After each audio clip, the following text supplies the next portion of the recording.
Welcome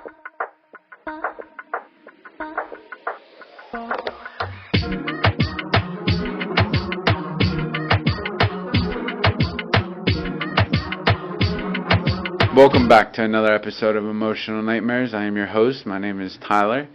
On today's episode, we're going to bring to you another recovery story.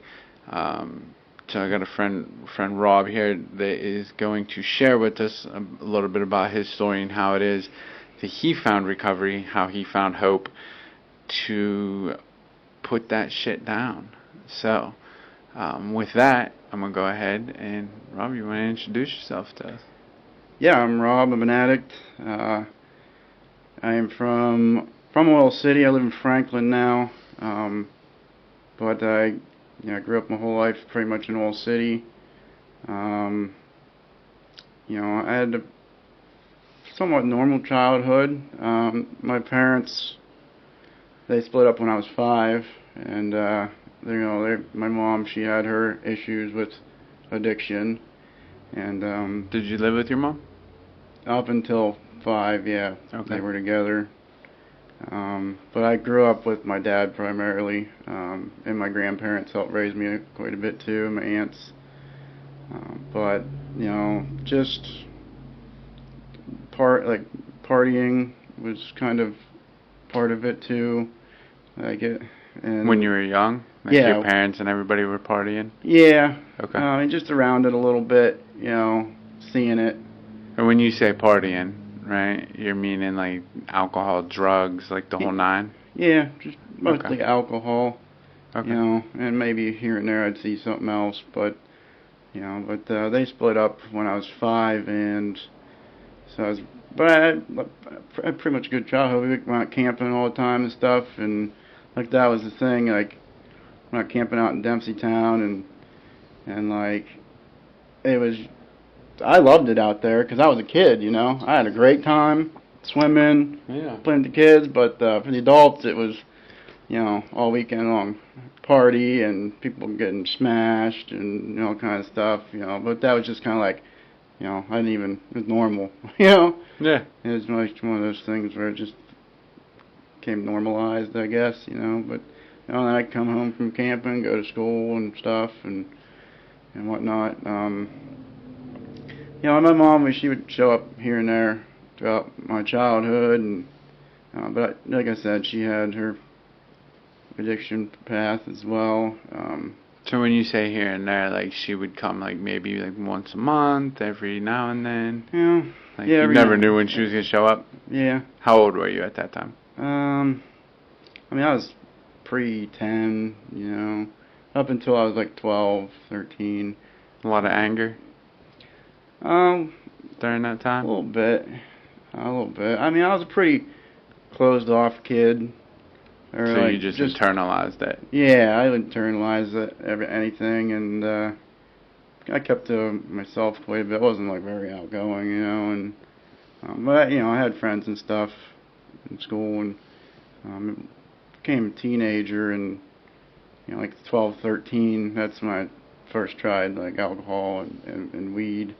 And I loved it, obviously. Right.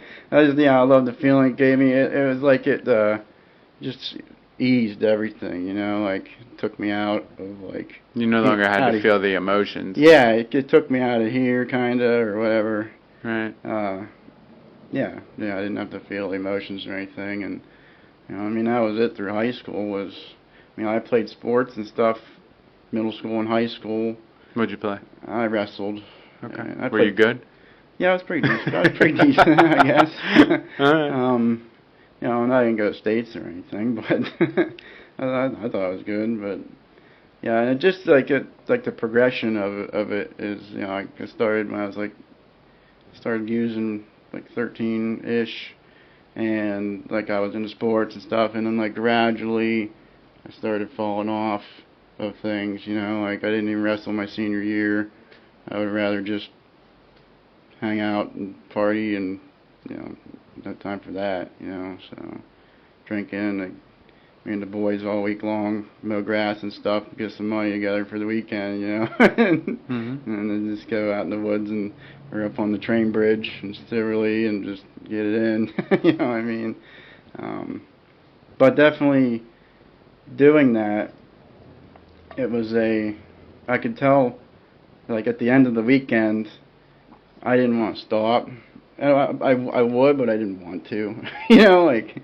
Yeah, I know, you know, like, the oh, feeling. man, I gotta go back to school because I did go to school. I did graduate, and like, well, that's good. My dad was really strict with me, you know, and through, you know, and whatnot.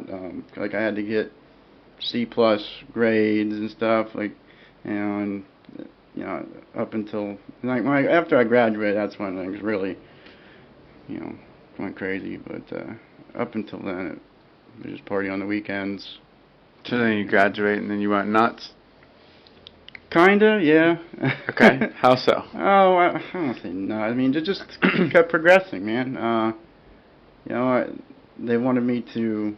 My parents, you know, my dad, my stepmom, they wanted me to get a job, you know, and I wasn't feeling it, you know, and this is the time I was just turned 18, and yeah, my mom came back around and said, hey, I got a place out in Seneca, you know, I'm only going to the methadone clinic now, I'm doing a lot better, and so I was like, okay, and I knew she wouldn't make me like get a job or anything, I moved in with her, and but quickly realizing that just the methadone clinic wasn't the only thing going on, and you know, that's when I started getting into like pills and stuff, and then it was just became like an everyday thing, right, from there. So what was the turning point? What was the okay, this has to stop moment?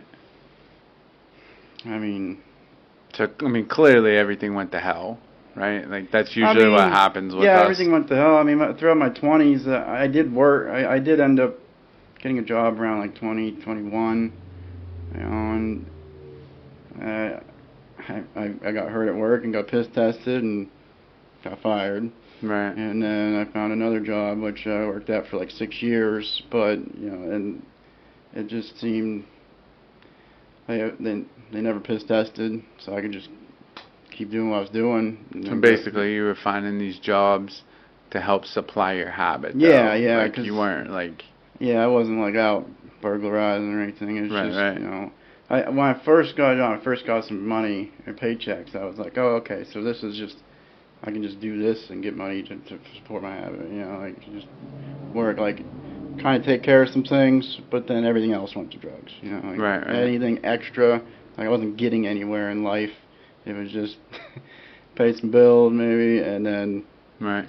party. Make sure the cell phone's on to call the dope man. Yeah, stuff like that. So, okay.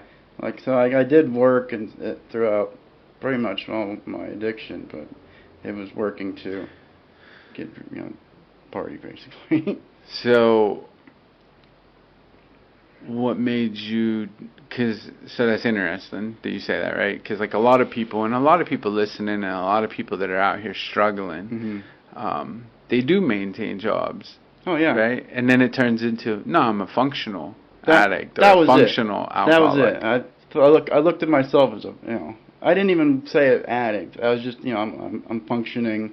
I'm good, you know. Right. You're surviving. My favorite line. I'm good, you know. Yeah. Like, yeah. Surviving, not thriving. Well, yeah. Like when I got into the, you know, program, 12-step program and whatnot, I really, you know, I quickly realized that, like, this doesn't discriminate. This disease does not discriminate to anybody. I mean. So what made you decide, like, I got to go to these meetings? Because did you go to rehab? Oh yeah, I went to rehab. Okay. Well. What took you to rehab? Like, I got in trouble a couple of times in my early 20s, probation for a year, and it was always like I always had a job, so and my hours were always weird. So they would like let me know ahead of time, like a couple weeks ahead of time. Hey, you're gonna need to come in on this. Like, when's your next day off? And I'd look at my next day off, and then I'd look at the next day off and be like, that's my next day off. That way I could. So you were playing the system. So like, oh yeah, yeah, you know, of course. Yeah, 3 days before I'd be pounding gallons of water, and I'd go in and piss, water, basically, and pass. Right. And, just getting by, and then I'd go out in the car, and I'd have something ready to go, when I left. But, so, 3 days was probably the most I had cleaned in, a 12-year span. And it was just because I had to pass the piss test for something, Right. But, later in my 20s, I got a couple DUIs. I got 2 DUIs in a month. And that's really what springboarded getting help, I guess. My first DUI. Because I eventually, of course, the disease progressed, and I went from pills, I went to meth. And that's when things got really bad. That's when it went from when the meth came in, functioning, you started messing to around. not functioning. Yeah. Started messing around. It's funny, when we're doing meth, how, oh man, I got all this energy, I'm getting all this stuff done, but meanwhile, we're really not doing anything. Not doing anything. Except for peeking out windows. Yeah. Running from drones and. Yeah. Oh man. Thinking everybody's a CI and. Everybody thinks the feds are coming. Yeah. Yeah. It's just insane, It's common. Yeah, my first DUI was, I've been up for 8 days straight, worked 50 hours, and my addict brain was I'm going to use another drug to try and come down from this other drug, Right. I get it. And so I drank a whole bottle of alcohol, and that was my solution to come down. And it didn't work like that. I proceeded to drink that and then get in a car and leave. And I don't really remember a whole lot after that. Well, thank God nobody got hurt. Exactly. Thank God nobody got hurt, man. I just ended up getting arrested outside my uncle's house with everybody watching, and I didn't care. At that point, I was so far gone. I didn't even care. Right. And it's just, okay, come pick me up in the morning at the cop shop. Went back up and got my car and left, but then about a month later, I got another one, and this one was, non-alcohol related. I woke up that day and got really high and left. It was just a concoction of all kinds of different things, and I was going out to Taco Bell, and because it just opened up. On my way back, I nodded off at the wheel and went through a red light. Some lady hit me inside, right here, and I spun around in the middle of the intersection, and everybody was going nuts, and I woke up from it, holy cow, and thankfully nobody got hurt, and the cops pulled me to the side, and and I look back now and I think of it I didn't even think of the lady who hit me at all. It was, how can I get out of this situation? How can I lie and manipulate my way out of this? And so I don't get in trouble or something. I don't want to get in trouble. And the cop wasn't buying it, of course. He just looked in my eyes and he's like, "You look like you're on something." And I was like, "You're bullshit," And yeah, ended up getting another DUI there, and it's so wild. I just think back now, I didn't consider anybody else. I was just so self-centered, selfish, didn't care, Well, and addiction is rooted in selfish behavior, right? So, and even in the beginning, you've described it, so in childhood, you start learning that selfish behavior because, you were watching your parents, who are, no knock to them, because I'm sure, that was just normal back growing up. Yeah, was that's the thing. It's normal. Everybody's out partying and carrying on, but your parents have you young? Yeah, 20. Yeah. 20 years old. So it's always common with when parents have children young, because it's they're still trying to figure out life too. So to them that's just normal behavior as well. Yeah. So but we start learning the selfish behaviors of I need to get attention. How do I lie to get this or get that, right? So So our addiction is rooted in that for the most part. So like obviously you're not gonna think about that girl. Oh no. When that happens. So how can I get out of this? Like right. not get in trouble. So was that the turning point? Yeah. It was like I better go to a fucking meeting. Well, no, I went to detox and rehab after that. Like Okay. That happened, and then I went to court one time for my first DUI, and they recommended I do I got put on pre-trial supervision, and that's when it really. So drug court. No, not drug court. It was pre-trial I got you. Yeah. Okay. Just probation, but before you get sentenced. Yeah, our county does that. Yeah. A lot of counties don't do that, but ours does. And that's when it really started to sink in, like, maybe I'm an addict. Because I was in complete denial for this. Because I was always, I'm not as bad as that person, Because I never used a needle or anything. I put everything up my nose or smoked it. So I'd be in the trap house with somebody shooting up or something, but I'm not doing that. So that's an addict. I'm not an addict. I got a job in a car, even though I ended up losing all that like in a really quick time. Right. But yeah, it was always denial. I forget what I was going to say. Oh yeah, pre-trial supervision. So yeah, I'm going in. They doing piss tests, and I'm failing. I failed like 3 in a row, and they're like, "Dude, we're gonna put you in jail." And then, yeah, because I couldn't stop using it. I'd be like, yeah, I'll be good next time. I'd leave, and I would like try to not get high, and it wouldn't even be a day, And I'm like, screw it, like I don't care anymore. That type of attitude, and but then I went up for a SAP assessment, and this was like, high as a kite, and had stuff in the car waiting for after the SAP assessment, but I went in and for some reason I was honest with the guy. I don't know what came over me. Gift of desperation, maybe? I don't know. But yeah, they asked me like how much I was using, how often, what I was using, and I was just like straight up with them. And then they left for like 10 minutes and came back and like, hey, we're not gonna make you go to rehab, but we think you should go to rehab, and offered me rehab, and I said yes, and at the time, I still wasn't like thinking I was gonna quit using, but I heard that like maybe if I go to rehab, it'll look better in court or something, like that mentality. Yeah. But I think what most people hear. I think deep down, I had like there was a desperate thing going on, my higher power working.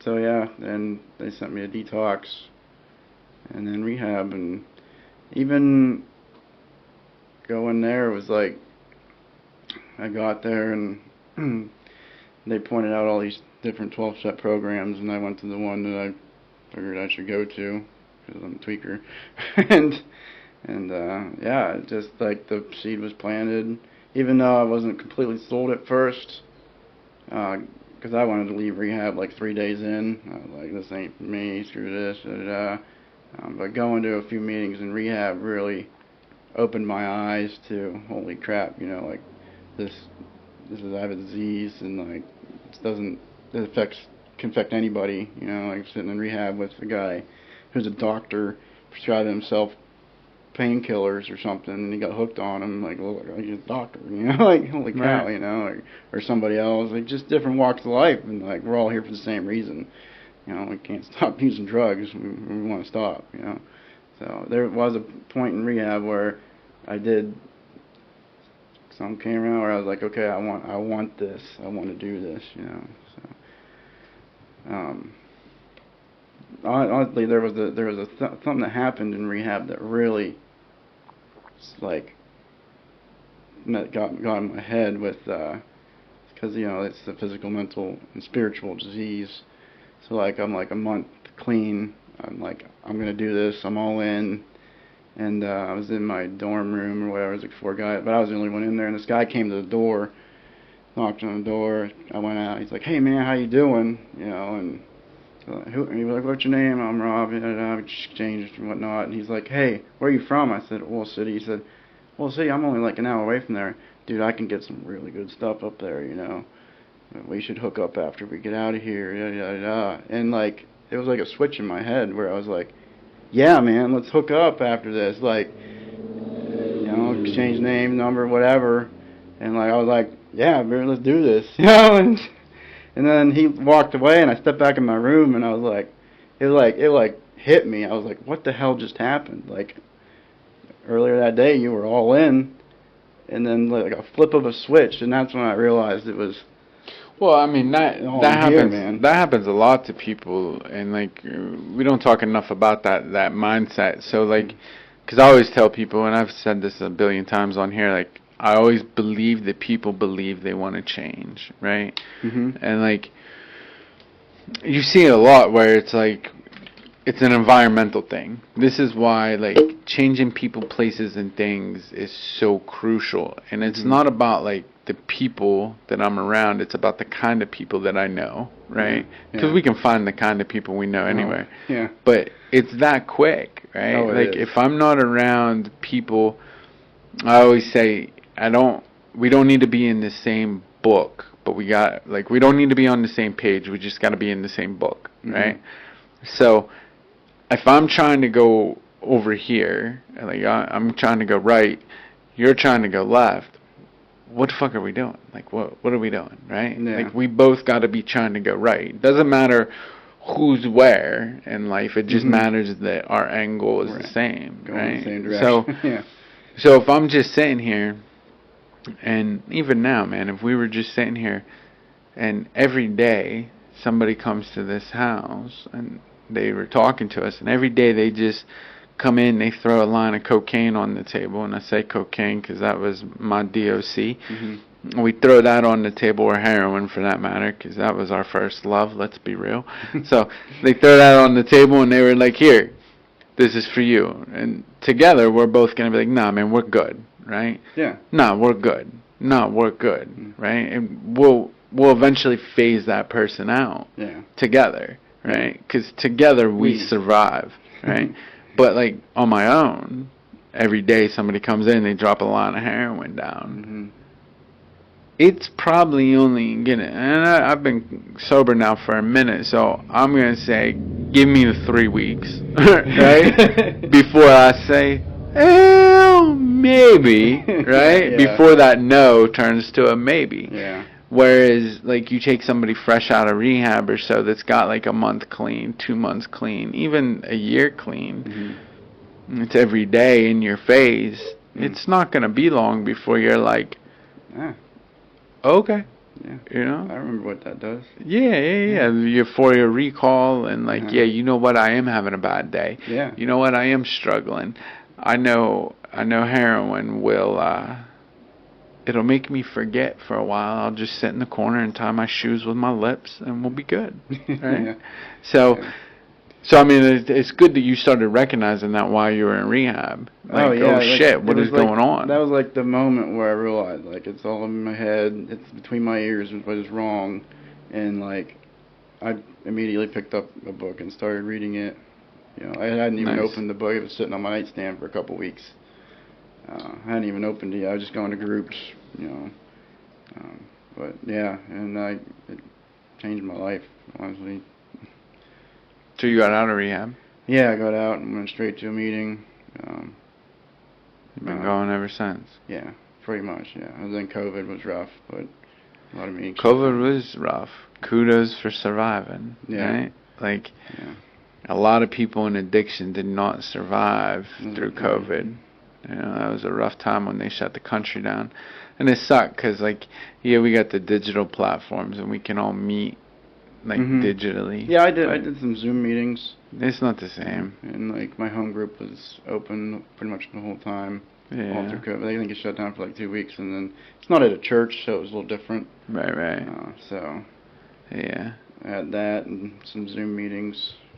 I mean, they did go back old school. Like, I saw meetings in people's houses, like we used to do back when back in the 40s when the program was formulated, because it was the 12-step program was created around then, and like, so that was cool, but it did kill a lot of people, man, and unfortunately, like, you saw a lot of people suffer, and it sucks because, like, that shows how important person-to-person contact is. Oh yeah. You know, I can't do this alone. Yeah. You know, like. Yeah. So, what gives you that? What makes you keep going? Because how long you been sober now? 5 years, 10 months, and 15 days. Okay. So for 5 years, you've been sober. So in that 5 year time, which is awesome, right? Like that's an amazing accomplishment that you've achieved so far. Because I imagine there was a time you couldn't put together. You said 3 days. 3 days So for the most, yeah. So here you are, 5 years in. So what has kept you going these 5 years? A lot of it is just selfless. I don't know, just wanting to help other people. Okay. And being around other people just like me who are wanting the same thing as me. This new way of life. Like I love this life now. Like clean. I got a lot of relationships now with people I never thought I would have with, and with family members that, who aren't on, in the addiction or anything like that. Like people, like if you weren't getting high, I didn't want anything to do with you. You know what I mean? Yeah, I mean, why would you? I mean, I might see you at like Christmas, but then, even then, it's like whatever. But I talk to people, like my family and stuff. It's great, So you have meaningful relationships today. Yeah, meaningful today. relationships and stuff today. So it's great. Yeah, I don't know. You got a vehicle now? Car, an apartment. I've lived in Franklin for pretty much since I got clean. Just because I got a job down in Franklin, and I didn't have a car. I didn't have anything when I first when I went to rehab. I had nothing. I wrecked my car in a DUI. I lost my job. I lost everything, and so you've started rebuilding a life. Yeah, rebuilding. A quality of life. Yes, quality of life, and spirituality too. Like when I first got to rehab, I thought God hated me, or I blamed Him for everything.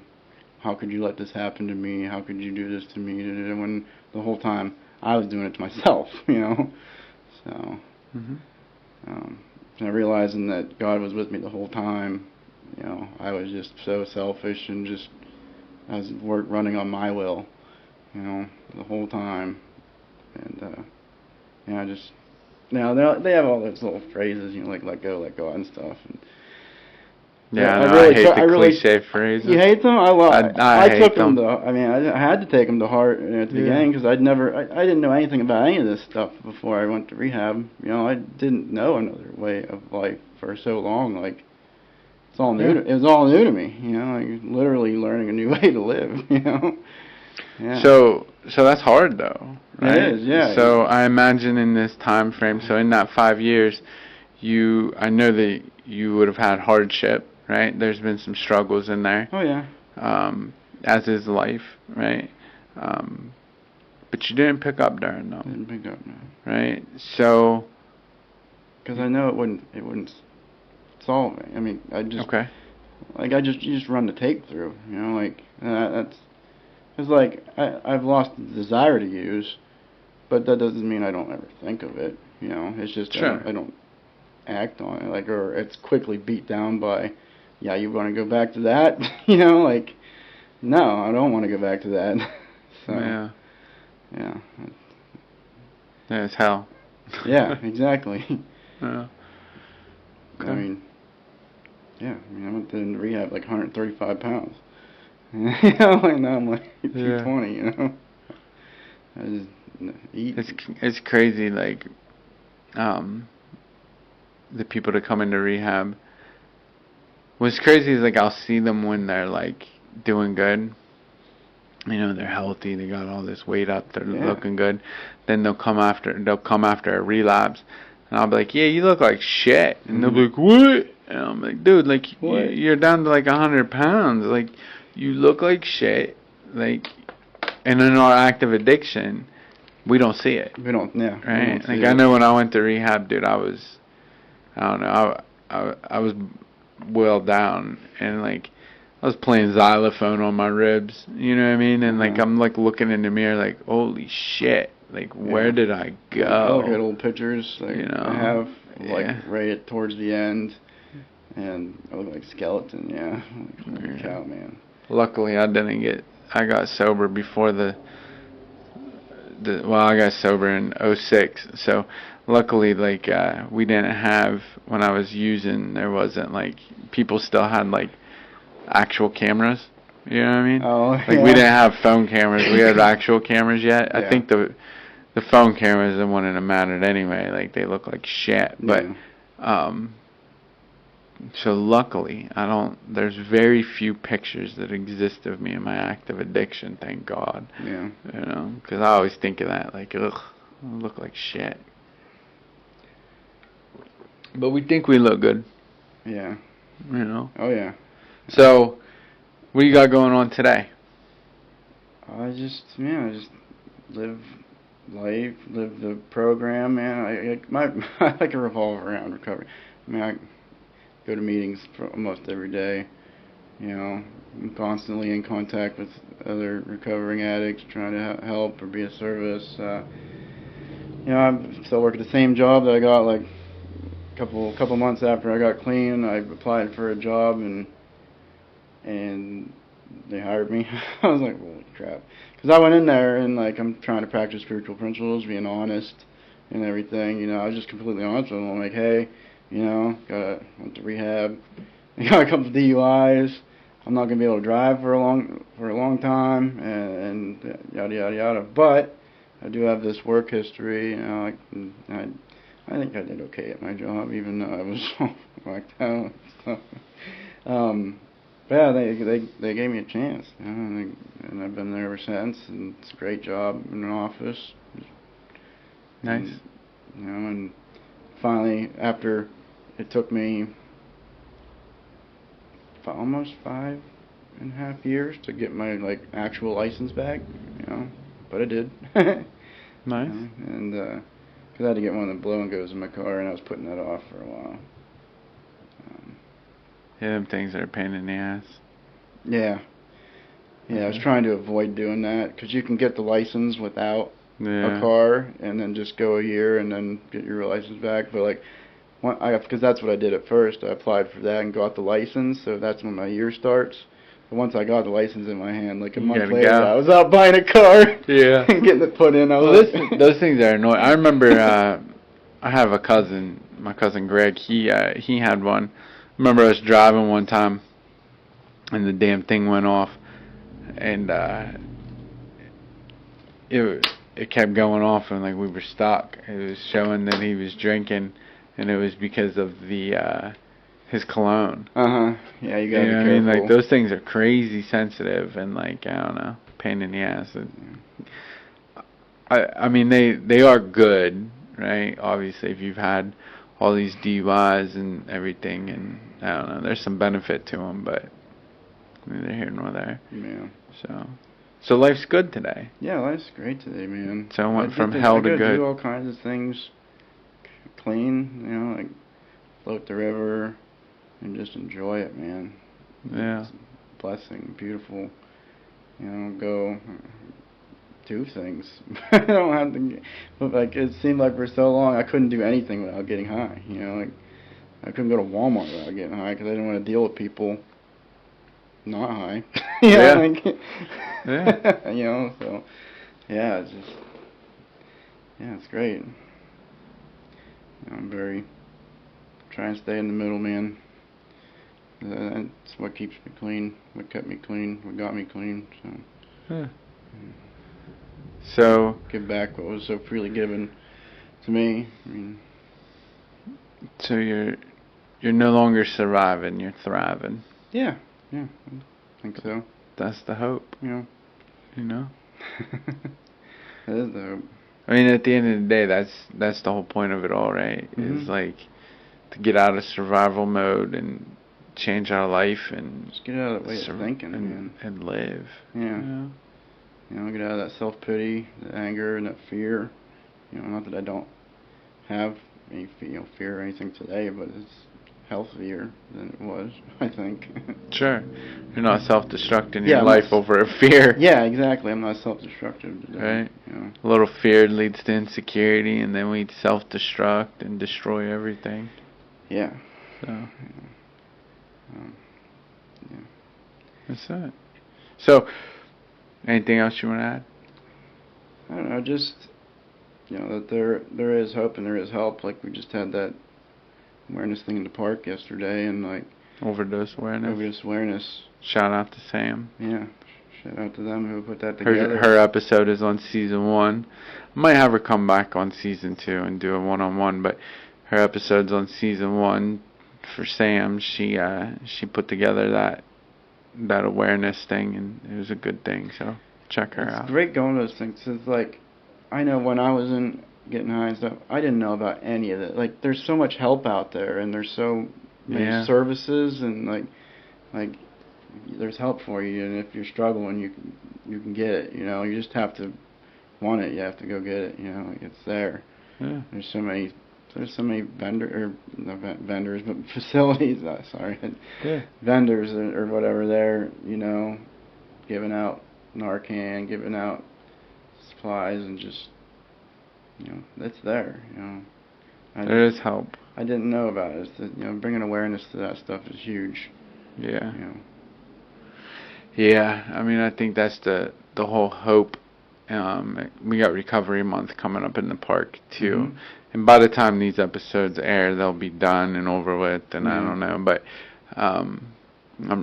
because we're recording these way in advance, but that one, you know, the Recovery Month is the same thing, like the Recovery in the Park, where we bring a lot of vendors in, and that's what it's about, trying to show people, like, dude, if you're struggling, there's hope, right? Yeah. There's help. There's hope and help, man.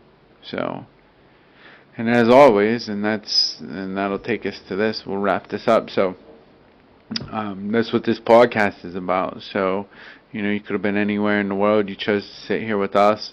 Mm-hmm. Not for nothing. You know, there is help. You know, it's all about getting through one more day. So if, you know, hopefully you heard something here today that's going to show you, man, there is hope out there. There is help to help you get through that one more day. Because if you can get through today sober, tomorrow looks a little bit better. One day at a time. That's it. So hopefully we can help you get through a day. I appreciate you guys for stopping through and listening. I appreciate you for coming on and sharing your story. You know? Absolutely. So, alright, man. Keep coming back. Keep coming back. Thank you for watching.